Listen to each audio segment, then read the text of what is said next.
Welcome to the Maasto Fitness podcast. Today, we are going to talk about heart rate training and why you need it. So, this is a quick hit podcast where we keep them short and to the point, focusing on the things you can do off the bike to race faster and safer. At Maasto Fitness, we work with racers remotely in the real world. Many have a life full of commitments and don't have a lot of time to train on or off the bike. We provide the training off the bike, so days racing or riding are faster and safer. So like I said, today we are going to dive into heart rate training. Heart rate training will improve your fitness, increase your endurance, help you race faster, and reduce your chance of injury. And now before we get into more about like heart rate training zones, why we need to adhere to those zones and how they help us reduce injury, first let's talk about setting heart rate zones because we need accurate heart rate zones before we do this training. It's not a generic number, it's not a blanket number. Age, physiology, fitness, they all come into play. So there's two ways we can do this. We can do this with a lactate threshold test or with some math.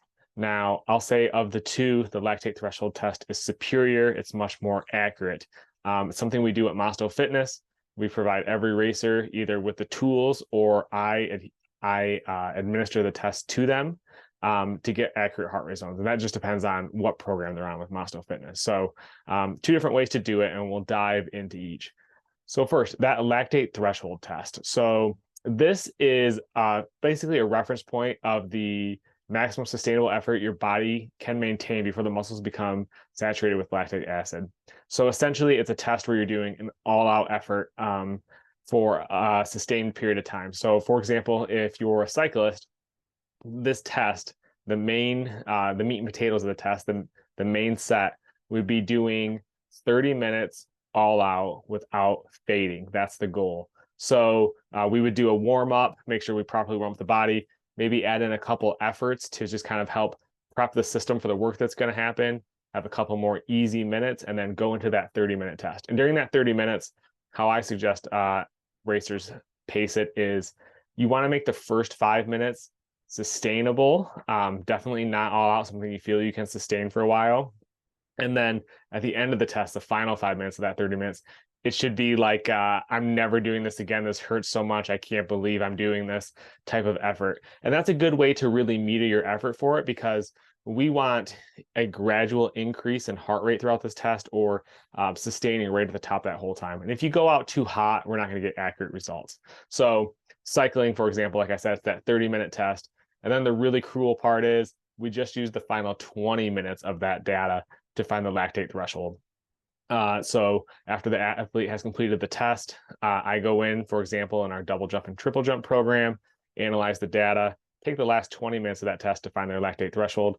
If they're in the single jump training program, we have the tools for them to be able to add their own test, analyze their own test, and how to apply the zones. But we take those final 20 minutes, and that's the lactate threshold. So that's essentially threshold. That's zone 4. That's like our maximum sustainable effort to set those zones. So that's the one way you can set zones. And you could do this. I gave cycling as an example, but this could be cycling, rowing, running, swimming, multiple tests you can do. They are all very similar. Swimming tests a little different. And we don't use heart rate for that one. We use pace, but all the other ones, we can go ahead and hit heart rates, go ahead and do those with heart rate and find our lactate threshold and set heart rate zones. So that's one way we can do it, the lactate threshold test. The other way you can do it is you can do just some simple math. And what you do is you go ahead and you do 220 minus your age to find your threshold. So this way, not very accurate. Maybe it's a way if you wanted a quick start to just kind of start training with some zones, it's something you could do. But then once you got fitter, I would highly suggest doing the lactate threshold test because that's really going to give you the best results for you because that 220 minus your age is very blanketed. I would not say it's accurate at all. So for example, for me, 220 minus my age, that'd be 184 would be my lactate threshold.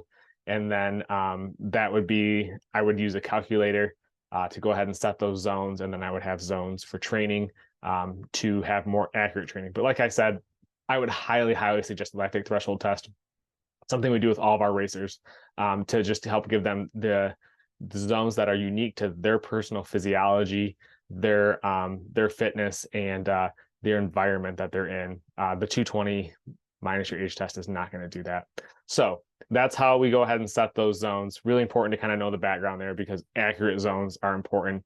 Just like your bike, you can't look at some suspension chart from someone else or what someone else says they do and then apply them to your bike. Or if you've got a carbureted bike, I think a great example would be you can't just ask your buddy what he does when he lives in another state that's a different environment, different elevation, and expect it to work on your bike. Heart rate zones are the same. You got to figure out the right ones for you, and the best way to do that is a lactate threshold test. So now we've got those zones set, and there's zones 1 through 5 essentially. That's going to kind of break those up. So like at Maasto Fitness, the training program we use, the interface has a calculator built in. So when they put their lactate threshold in, or I put it in as the coach, calculates the zones, we come up with 5 zones. So those 5 zones are: first, recovery. So really easy. This is low heart rate zone. This is like you can almost speak full sentences. Very important for any racer who's looking to make sure they're consistent and reduce the chance of injury. Those easy sessions are key. Next, we've got zone 2. That's endurance. That's like an all-day effort.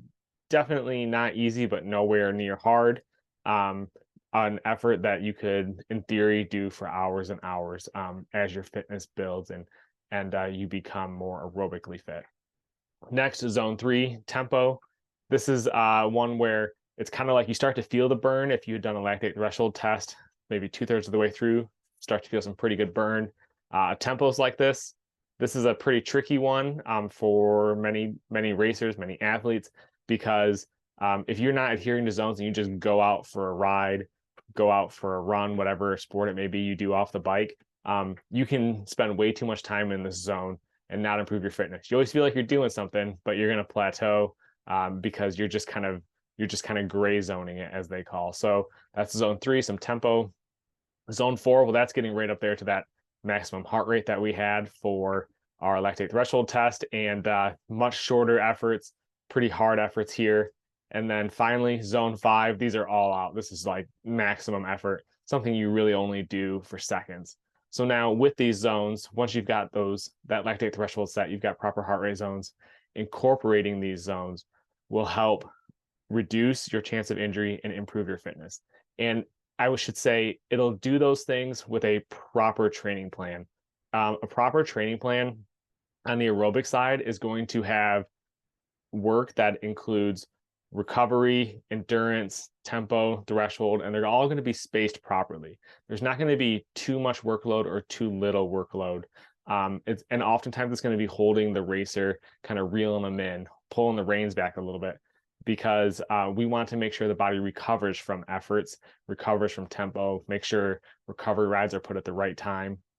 Because what can happen is if you spend too much time high intensity, well, first, you're not properly training your aerobic system. You're laying on too many stressors with not enough recovery. So you're going to decrease your body's, you're going to decrease your ability to properly build fitness. You're going to maybe feel like you're doing a lot, but you're not giving your body enough recovery. So you're not really building your fitness. You're more just kind of beating yourself into a hole and feel like you're doing a lot. And then also you're going to increase your chance of injury when you don't put in enough rest. And that's rest between intervals. And that's also rest in terms of easy days / rest days, because we're not letting the body recover. So that's how we end up with overuse injuries. That's how you can end up with stress fractures.